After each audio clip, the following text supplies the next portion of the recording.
NFL doubleheader Saturday on FS1 and the Fox Sports app. All right, back here with Antoine Walker. Rockets and Thunder, great game last night. Possible playoff preview. Less than a minute to go. Russell Westbrook, the three to bring OKC within one. Now 10 seconds left. Thunder down 2. Russ to Paul George from the corner. Nails the three. OKC wins 112-111. As it currently stands, this would be the 3-6 matchup. So, Antoine, I ask you, should the Rockets be worried about having to face the Thunder possibly in the postseason? I believe so, because this is a tough matchup for them. They match up really well with Houston. Now, some things will have to take place if this series was to happen, because obviously OKC, I don't know if they can muster up enough offense to keep up with Houston. They made 16 threes last night. I don't think that's OKC's game, making threes. Then obviously the rebounding. They won the rebounding game.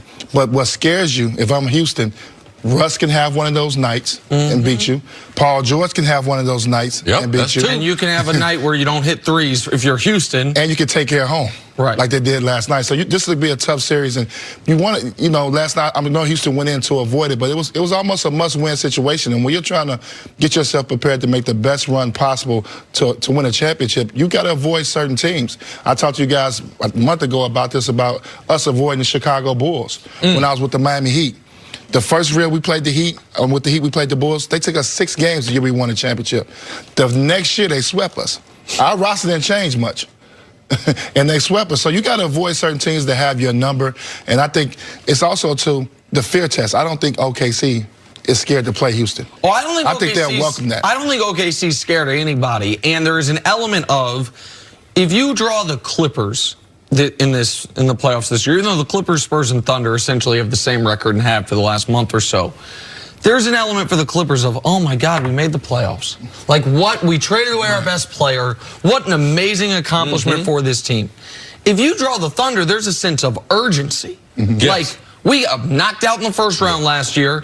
We have something to prove, and they are one of only 6 teams in the NBA that has multiple All-Stars. Like, you are going to, not a lot of teams have the 2 guys, because one team in Golden State's got 5 of them. So there's not as many to go around. The Rockets have to be really internally disappointed about what happened last night. They controlled this entire game. The biggest lead the Thunder had was 2 points. The Rockets were up 13 going into the fourth quarter. And if the Rockets win, they are going to be the 2 seed. They are going to have their best possible path to facing the Warriors in the Western Conference Finals. It's not just now they could face OKC in the first round.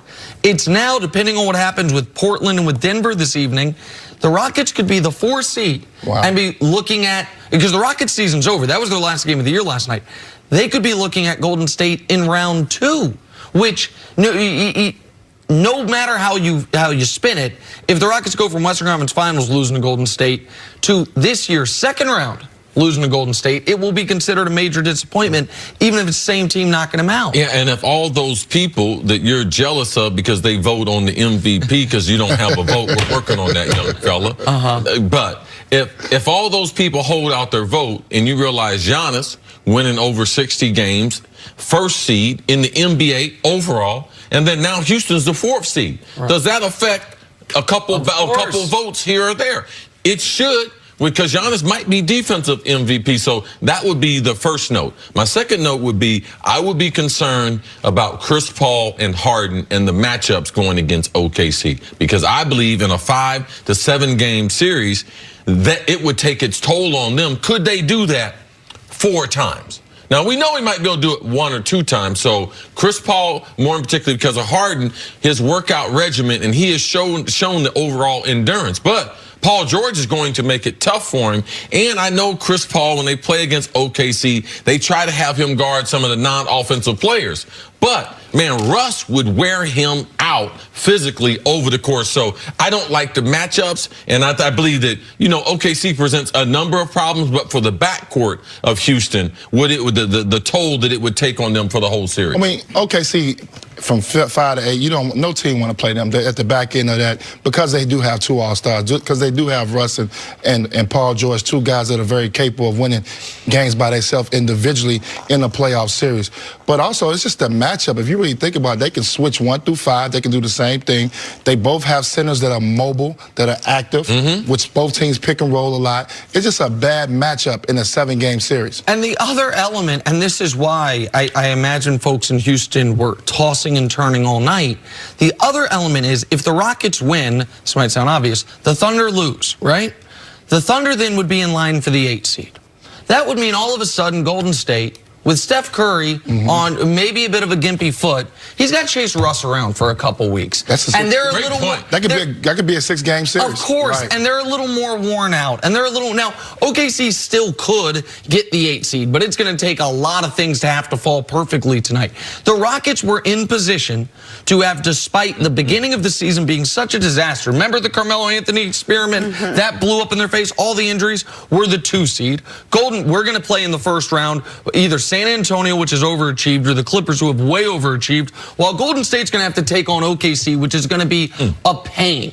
Now they're staring at maybe they still could be the 2, but likely the 3, maybe the 4, and they've got to deal with the pain that is Oklahoma City. Like it was that final 2 minutes of the fourth quarter last night have a big impact, man. Russ was outstanding in the fourth. Harden had his worst quarter maybe of the year, didn't make a shot after playing well throughout the whole game. It's a huge missed opportunity for Houston, and if that be the taste in their mouth going in the playoffs, it just, depending on how tonight falls, they could regret it majorly. Such a good point. Antoine, give us one more segment. Take a break. I assume that's yes. Should LeBron regret his decision to come to LA? Next on First Things First. He's not like you. He can't leave early. What? He can't leave.